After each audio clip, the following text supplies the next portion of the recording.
How to change folder name in Dropbox on computer.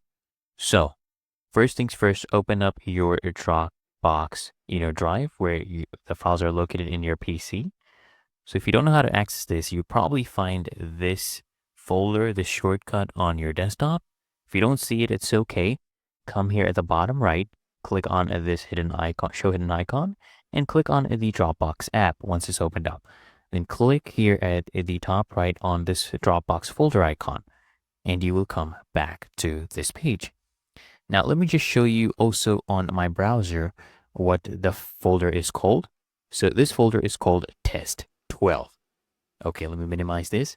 Just click on the folder, right click now.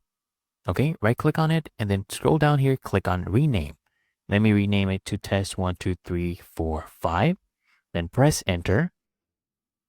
Now it has been renamed. So if I come here, if I click here, you'll see it should show that it has been renamed just now. And even if I go to my browser, you'll see it has been renamed. Really that easy and simple, guys.